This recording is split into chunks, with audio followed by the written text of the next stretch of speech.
네, 안녕하십니까. 지금 사회자분께서 소개해 주신 대한민국 항공의 회장을 맡고 있는 이영덕입니다.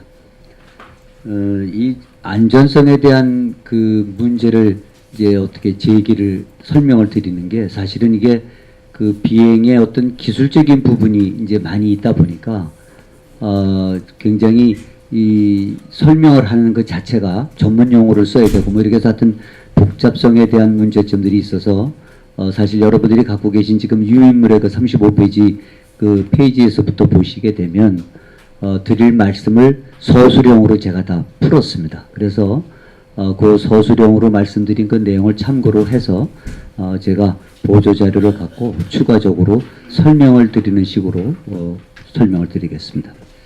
우선 이 김해 신공항의 제일 이제 문제가 되는 안전성에 대한 내용을 보게 되면 사실 여러 가지 요인들이 안전과 관련된 요인들이 많이 있을 겁니다. 근데 이제 그 중에서 가장 중요한 것이 과연 새로 만드는 이 공항에서 이 활주로에서 비행기가 안전하게 뜨고 내릴 수 있느냐.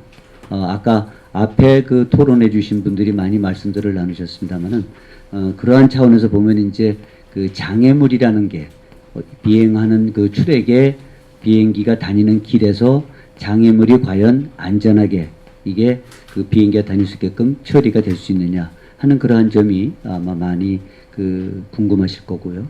또 여러분이 아시다시피 지금 우리나라는 이 국토의 거의 70%가 지금 산악입니다. 그러다 보기 때문에 이 장애물에 대한 것이 사실은 공항을 건설하는 데 있어서 가장 큰 이제 핵심적인 문제, 안전상의 문제점들이 대두가 되고 있는 겁니다. 그 다음에는 이제 아까 두 번째로 제가 말씀드릴 내용은 아까 그 토론자분들께서도 말씀해 주셨지만 그 새롭게 건설하는 활주로가 3,200m로 계획을 해서 지금 건설을 합니다. 그런데 지금 그 영남권에서 요구하고 있는 건 대형 항공기라고 하는 것은 지금 그 항공기의 무게를 갖고 저희가 통상적으로 항공기 등급을 매깁니다. C, D, E, F 이렇게 급을 매기는데 그 대형 항공기, 다시 말해서 제일 지금 현재 그 상용되고 있는 항공기 중에서 무거운 에어버스 380, 보잉의 7478 이러한 대형 기종이 과연 이 활주로에서 안전하게 이륙해서 지금 김해에서 가장 멀다고 생각하고 있는 노선이 뉴욕입니다. 그래서 김해에서 떠서 뉴욕까지 안전하게 이륙을 해서 갈 수 있느냐 하는 이 두 가지 문제점이 안전성에 있어서 가장 핵심적인 논점이 되지 않을까 싶은 생각이 듭니다. 그런데 이제 아울러서 이 안전성에 대한 얘기를 하려다 보면 비행장을 건설하는데 그냥 비행장을 그냥 이제 우리가 집에 도심지에 내에서도 아파트도 짓고 이렇게 많이 건설들을 하고 있지 않습니까? 그런데 이제 이 비행장도 비행장 건설을 하기 위해서는 기본적으로 관련된 법규가 있습니다. 어떻게 무슨 법을 적용을 해서 지어야 되는지 또 비행기가 뜨고 내리기 위해서는 절차라는 게 있습니다. 그래서 이 절차를 어떤 기준을 갖고 절차를 수립해야 되는 건지 하는 것들이 지금 현재 이 김해 신공항이 공교롭게도 군 비행장 내에 같이 쓰는 그러한 그 상용 그 민항기가 군 비행장에 그 이착륙이 되기 때문에 그러한 문제점들을 지금 제기가 되고 있는 걸로 알고 있습니다. 그래서 그 부분을 같이 엮어서 설명을 드리겠습니다. 우선 왜 장애물 분석이 필요하냐? 이게 비행기가 이착륙하는데 왜 장애물 분석이 필요하냐? 이거를 설명을 드리려면 사실은 비행이 어떤 절차로 이루어져야 되느냐 하는 거를 이해가 되셔야 이 장애물이라는 게 왜 대두가 되는지가 이해가 되십니다. 보통 이제 그 장애물 분석 내용을 보기 위해서는 항공기가 공항에서 이제 이착륙을 하기 위해서는 이제 필요한 게 활주로가 있어야 되겠죠. 또 활주로가 있어야 되겠고 아까 말씀드렸지만 비행기가 뜨고 내리기 위한 접근할 수 있는 절차가 있어야 됩니다.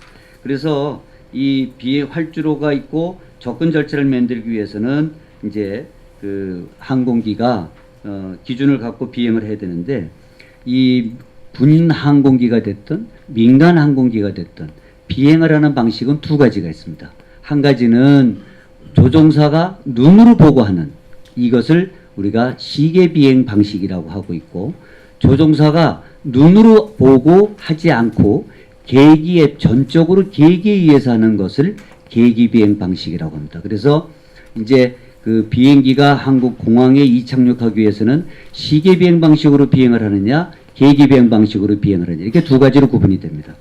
그런데 이제 그 군용 항공기는 이제 군 작전에 두려 쓰고 또 훈련 목적으로 쓰기 때문에 사실은 군용기가 비행을 하는 가장 그 보편화되어 있는 방식은 시계 비행 방식으로 비행을 하고 있습니다. 그런데 민간 항공기는 시계 비행 방식을 일체 불허를 하고 있습니다. 왜 그러냐 하면 그것은 승객의 안전이 이제 주 목적이기 때문에 안전을 지켜야 되는 게 가장 첫 번째 임무이기 때문에 민간 항공기는 반드시 계기 비행 방식에 의해서만 비행을 하게 됐습니다. 이 계기 비행 방식에서 비행을 할 적에는 그대로 어떻게 비행을 이루어져야 되냐면 항공기가 이륙하기 전에 내가 예를 들어서 김포에서 떠서 김해 비행장을 간다 하게 되면 김포에서 이륙을 할 적에 내가 얼마의 무게를 갖고 이륙을 해서 항로는 어떤 항로를 거쳐서 고도는 얼마만큼 높게 속도는 얼마만큼 빠르게 유지를 해서 어떤 경로를 거쳐서 김해 비행장에 가겠다는 비행 계획서를 작성하게 됩니다. 그래서 이 비행 계획서를 관제소에 제출을 하게 되면 관제소는 이 비행 계획서를 근거로 해서 예를 들어서 대한항공 비행기도 있고 아시아나 비행기도 있고 에어부산 비행기도 있고 이제 뭐 많은 항공사들의 비행기들이 김포에서 김해까지 다 다니기 이제 또 원하는 비행 시간대들이 이제 다니기 때문에 항로상에 배열을 해주게 됩니다.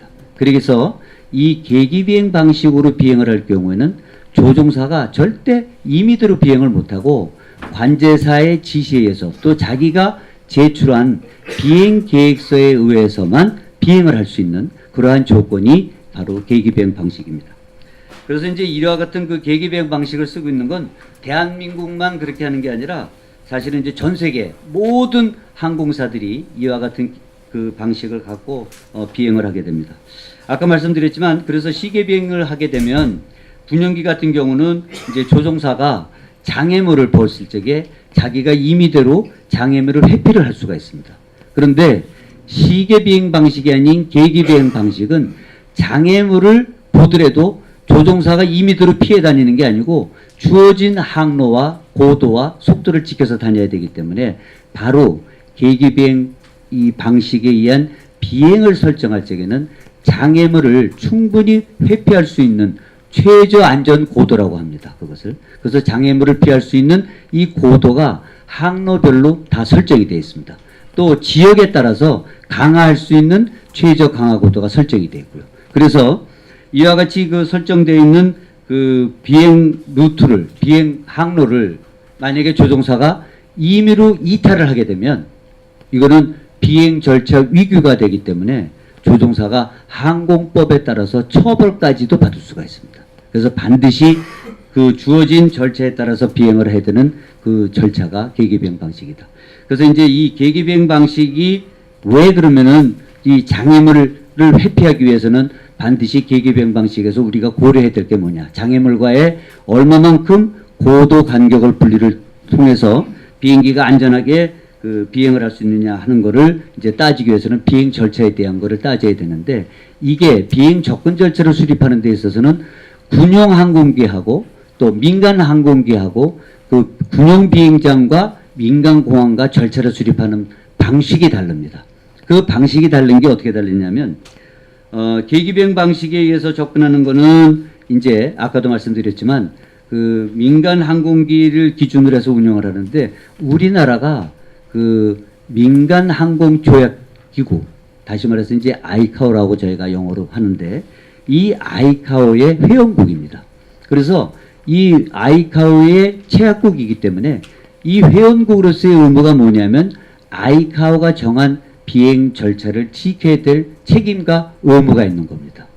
그런데 군 비행기들은 아까도 말씀드렸지만 이제 주 임무가 물론 군 비행기도 이 시계 비행도 하지만 계기 비행도 합니다. 그러면 군용기 자체도 날씨가 나쁜 날 비행을 하기 때문에 군용 비행기들도 이제 계기 비행 방식에서 비행을 하게 되는데 이 군용 비행기들은 이제 대부분이 시계 비행 방식으로 비행을 하게 돼 있고 또 여러분들 아시다시피 우리나라 공군의 이제 모든 그 기본되는 그 기준이 사실은 미군 공군이 갖고 있었던 또 미국이 쓰고 있던 모든 비행 절차들을 그대로 받아들여서 쓰고 있습니다. 그러다 보니까 이제 민간 항공기는 아이카오의 비행 접근 절차인 펜옵스 절차를 갖고 비행기가 뜨고 내리는 절차를 접근 절차를 수립하는 반면에 군 공항의 군 비행장에 이착륙을 하고 있는 군용기들은 이제 미 연방 항공국 이제 FAA라고 하는데 이 미 연방 항공국에서 정한 그 TOPS라는 비행 접근 절차를 갖고 이제 비행기가 뜨고 내리는 절차를 운영을 하게 되어 있습니다. 그래서 실질적으로 지금 이제 그 김해공항에 대한 문제점을 제기를 하시고 있는 분들은 자 이게 김해공항이 군사시설 안에 있는 그 비행장인데 이거를 왜 민간 항공기가 적용하는 접근 절차 갖고 이걸 수립을 하려고 하느냐. 이거는 잘못된 거다. 이런 그 이제 그 문제점에 대한 제기를 하고 있는 거로 이제 알고 있습니다. 그런데 이제 이러한 문제점이라는 건 사실은 그 제가 아까 말씀드렸지만 그 아이카오의 펜옵스 절차와 또 미 FAA의 연방항공국에 갖고 있는 톱스 절차와 절차가 과연 그러면 얼마만큼 큰 차이가 있느냐. 이 차이가 얼마나 나길래 이 법을 갖고 적용하게 되면 위법인 거냐 하는 부분에 대한 거를 좀 설명을 드리도록 하겠습니다. 우선 그 접근 절차를 수립하는 데 있어서는 제일 중요한 게 아까도 말씀드렸습니다만 장애물이라고 말씀을 드렸습니다. 근데 그 장애물을 이제 분석을 하게 되면 그 우선은 공항을 수립하기 위해서는 공항의 진입로에 대한 어떤 장애물이 있는지를 평가를 합니다. 분석을 합니다. 그거를 이제 우리가 통상 아이카오 펜옵스 절차로는 그 장애물 그 비행안전구역 그 평가를 하고 이제 얘기를 하는데 장애물 제한 표면과 비행안전구역 두 개의 용어를 쓰고 있습니다. 그래서 지금 이제 이 도표를 보시게 되면 좌측에 있는 거는 아이카오에서 발급되어 있는 펜옵스 절차를 갖고 이 분석이 되어 있는 장애물 제한 표면입니다. 그래서 김해공항에 새롭게 신설되는 활주로에 저촉이 되는 이와 같은 장애물들이 지금 그 펜옵스 절차에 따라서 아이카오 기준에 따라서 요 빨갛게 표시되어 있는 부분들이 저촉되는 부분으로 표시가 되어 있습니다. 오른쪽을 보시게 되면 이것은 FAA 그 TOPS 기준에 따라서 다시 말해서 우리 공군이 사용하고 있는 그 비행 군사시설 기지법으로 검토했을 적에 TOPS와 군사시설 기지법으로 검토했을 적에 저촉되는 부분들이 이렇게 빨갛게 표시가 되어 있습니다. 그래서 두 개가 상이하게 좀 차이점이 나와 있습니다. 그런데 이제 우리가 이 두 개의 분석을 통해서 보게 되면 자, 이게 이제 산으로 다 표시가 되어 있는데, 산의 절토면이 표시가 되는데, 그러면 이 빨갛게 표시되어 있는 거를 다 절토를 해야 비행기가 뜨고 내릴 수 있는 거냐 하는 그러한 문제점들이 제기가 됩니다. 이와 같은 것은 항공기가 진입하고 항공기가 이제 복행이라는 거는 항공기가 안전한 착륙이 안 돼서 다시 재착륙을 하기 위해서 그 다시 이륙을 하는 그것을 이제 저희가 복행이라고 얘기를 하는데 그랬을 적에 어떤 장애물이 경로선상에 있느냐 하는 거를 확인하기 위해서 이와 같은 분석을 하게 됩니다. 그래서 이렇게 분석에 대해서 노출되어 있는 다시 말해서 이 기준점에 넘어가는 이와 같은 그 돌출되는 부위가 있는 게 분석이 되게 되면 이 분석되어 있는 것 갖고 계기 접근 절차를 수립을 하는데 실질적으로 어떤 영향을 미치느냐 하는 그러한 것을 분석을 하게 됩니다. 이것을 저희가 용어로는 이제 장애물 표준 제한 표면에 대한 걸 분석을 한다고 하는데 이 장애물 제한 분석도 마찬가지로 지금 여러분들이 보시게 되면 좌측에 있는 것은 그 아이카오의 펜옵스 절차에 따라서 분석되어 있는 장애물 표면이 되겠습니다. 우측에 보게 되면 그 TOPS의 기준에 따라서 분석되어 있는 장애물 비행 안전 구역의 돌출 부분이 되겠습니다. 그래서 이와 같이 두 개의 이제 그 펜옵스와 TOPS와 분석되는 차이점이 이제 발생이 되는데 그러면 이 발생되는 부분들을 다 이제 절토를 해야만이 비행 절차가 수립되느냐 하는 거를 이제 의문이 제기가 될 겁니다. 그래서 펜옵스 절차나 이 TOPS 절차도 이와 같이 계기 접근로 손상에 이와 같은 그 돌출 부위가 되게 되면 이것을 어떻게 이제 그 돌출 부분에 대한 절취하는 부분을 판단을 내리냐 하는 기준을 갖고 하는 것이 바로 장애물 제한 표면 또 그다음 비행 안전 구역에 대한 이제 장애물 그 평가 표면을 분석을 하게 되었습니다. 그래서 지금 장애물 평가 분석은 계기 접근을 하는 그 길 위에 계기 접근하는 길 위에 과연 장애물이 수평으로는 횡적으로는 얼마만큼 저촉이 되어 있고 또 고도면 수직적으로는 얼마만큼 저촉이 되느냐 하는 것을 분석을 하는 것이 장애물 표준 평가 분석입니다. 그래서 이와 같은 경로를 통해서 보게 되면 아까 이 페노스 절차에 따라서 저게 신설되는 활주로에 오봉산, 이모산, 경운산 이러한 산들이 저촉이 되는 것이 이게 돌출되는 부위가 분석이 됐습니다. 그래서 이 분석되어 있는 부분에 대한 장애물 표준 분석을 하게 되면 지금 보시는 것처럼 경운산, 이모산, 오봉산 또 그 앞에 있는 이 아파트들이 실질적으로 이렇게 횡적으로 또 고도와 수직적으로 이와 같이 비행 경로선상하고는 이격거리가 확보되어 있는 것이 분석이 되기 때문에 실질적으로 이 상공 위로 비행기가 계기 접근 절차를 수립해서 비행을 하는데 아무런 안전상의 문제점이 없다는 것을 분석이 가능하게 이렇게 나와 있습니다. 한 가지 이제 추가적으로 지금 말씀을 드리게 되면 지금 이 그림은 좌측은 지금 신설되는 활주로입니다. 그리고 지금 우측에 보시게 되면 두 개의 활주로 두 번이 있는데 이거는 지금 현재 기존 김해공항의 활주로입니다. 이게 지금 군사시설 안에 김해 군사시설 안에 있는 활주로인데 보시게 되면 좌측에 있는 이 활주로 이면은 민간이 지금 운영을 하고 있습니다. 그리고 우측에 있는 이 활주로는 공군이 운영을 하고 있는 활주로입니다. 다시 말해서 군사시설 안에 있는 활주로지만 운영 주체는 민간과 군이 같이 공동으로 운영을 하고 있는 걸 알 수가 있습니다. 그래서 이 신설 활주로도 군사시설 안에 신설 활주로도 설치가 되지만 이 신설되는 활주로는 민간이 운영을 하더라도 전혀 군사시설 안에 있다고 반드시 아까 말씀드린 것처럼 계기 접근 절차를 군이 사용하고 있는 텁스에 의한 계기 접근 절차를 수립을 하지 않아도 안전상의 문제가 없고 이것이 국제 기준에 부합되는 그러한 절차를 수립한다는 것을 말씀드리는 그런 얘기입니다. 또 한 가지로 저희가 이제 생각을 해야 될 부분은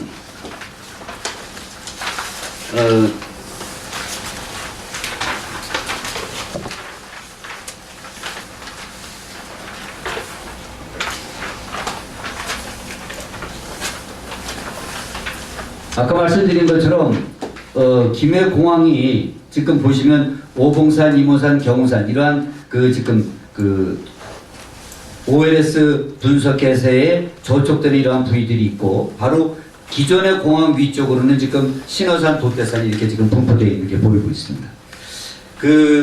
여러분들이 아시는 것처럼 실질적으로 지금 이 차트는 조종사들이 공항에 착륙을 할 적에 쓰고 있는 어떻게 비행기가 들어가 착륙을 하는지 접근 경로에 대한 모든 지도를 나타내주고 있는 조종사들이 보는 이 접근 차트입니다.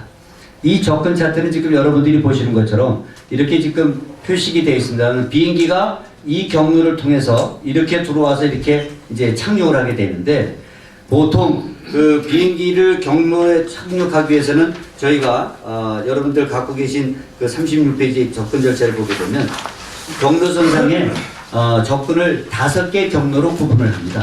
그래서 이제 처음에 5개 경로로 비행기가 들어오게 되면 이제 김포에서 이륙을 해서 김해공항에 착륙을 한다 그러면 이륙해서 이제 고고도로 가겠죠.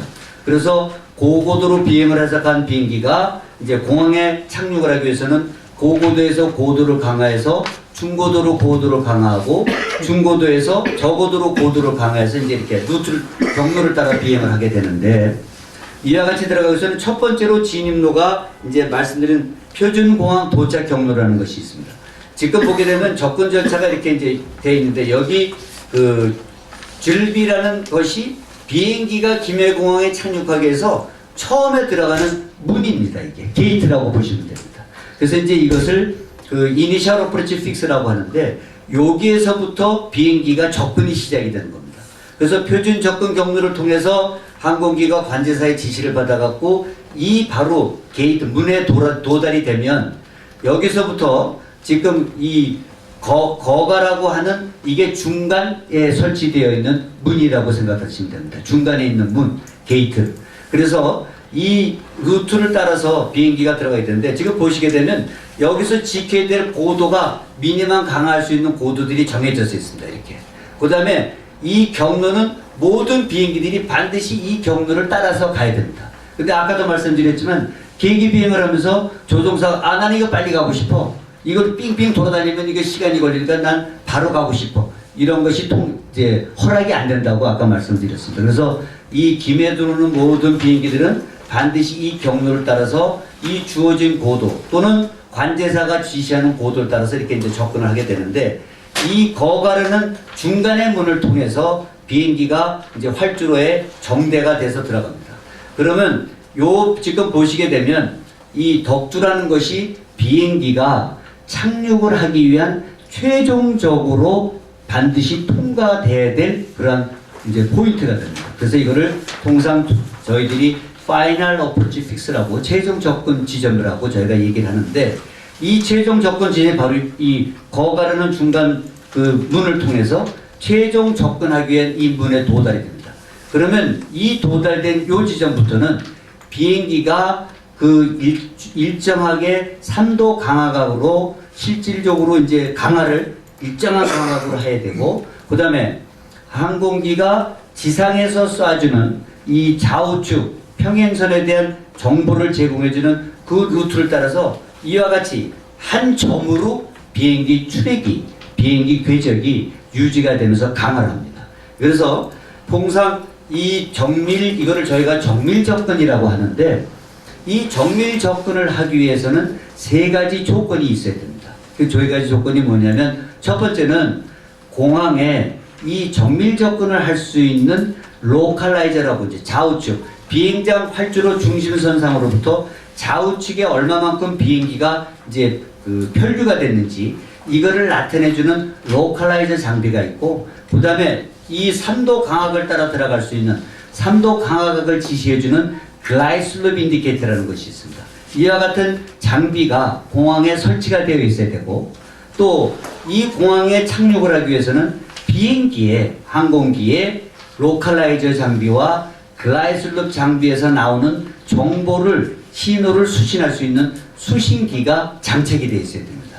또 조종사가 이와 같은 장비들을 이용해서 악기상 속에서 날씨가 나쁜 악기상 속에서 착륙 훈련을 해서 조종사가 훈련을 받은 자격을 획득한 그러한 조종사들만이 지금 이 악기상 속에서 이렇게 이제 정밀 착륙을 할 수 있는 조건이 이루어지기 때문에 그래서 제가 이제 결론적으로 이렇게 말씀을 드리게 되면 실질적으로 아까 말씀드린 이 비행기가 공항에 착륙을 하기 위해서 접근 경로상에 장애물 분석이 다 되어 있는 계기 접근 절차가 수립이 되어 있고 또 계기 접근 절차를 따라서 이와 같이 정밀 착륙할 수 있는 루트가 설정이 되어 있다면 이 비행장에 항공기가 안전하게 착륙할 수 있는 그러한 비행장 시설이 구비되어 있고 운영하는데 안전에 문제가 없다 하는 것을 결론적으로 제가 말씀을 드리는 바입니다. 네, 감사합니다. 그 다음에 이제 또 한 가지 제가 그 활주로 길이에 대해서 말씀을 좀 드리면 지금 그 아마 요구되는 조건이 활주로에 요구되는 아까 서두에서 말씀드렸습니다만은 김해에서 그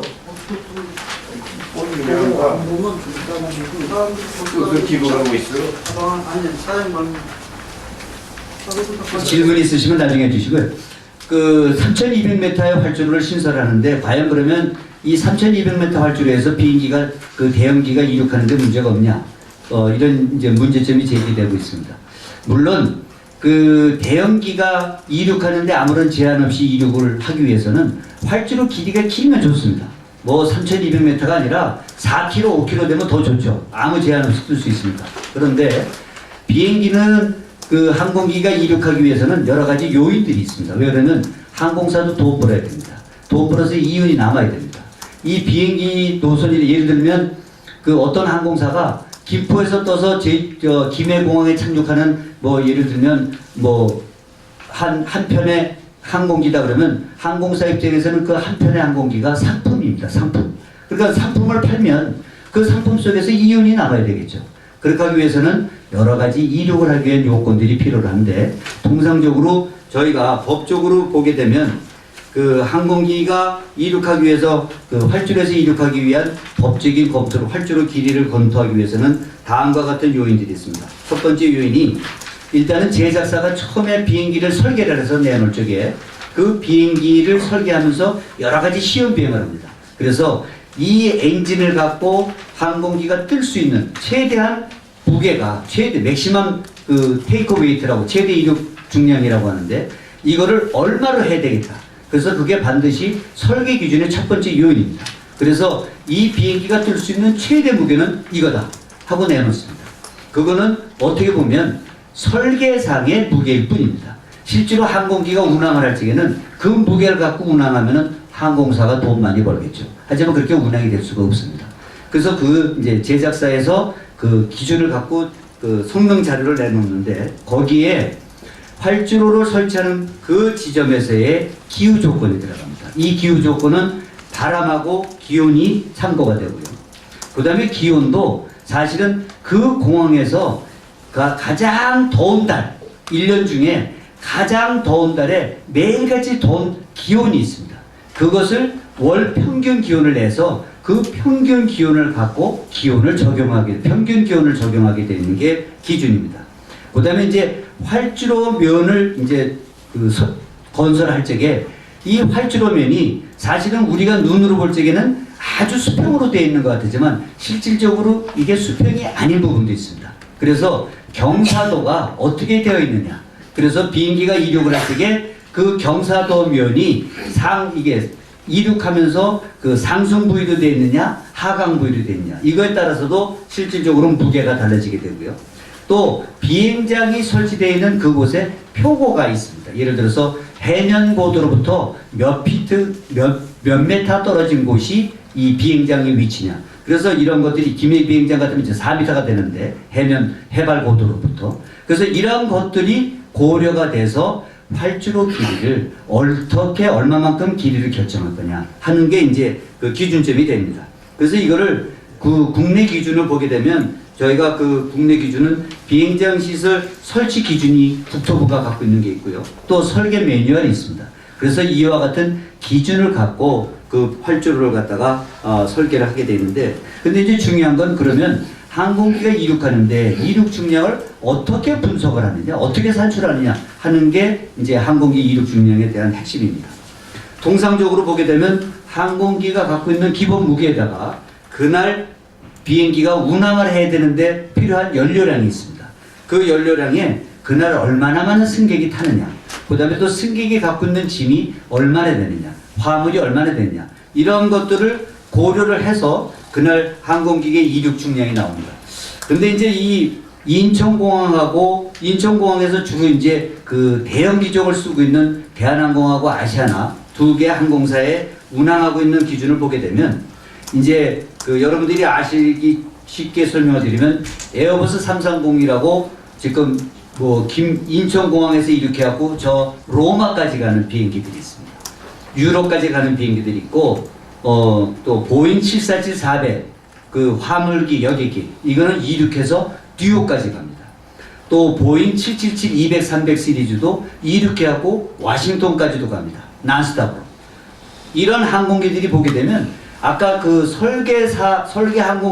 항공기 제작사가 설계할 적에 만드는 맥시멈 최대 이륙 중량의 대략 한 78% 정도의 무게를 갖고 지금 운영되고 있는 게 통상 평균 자료로 지금 저희가 분석이 되고 있고요.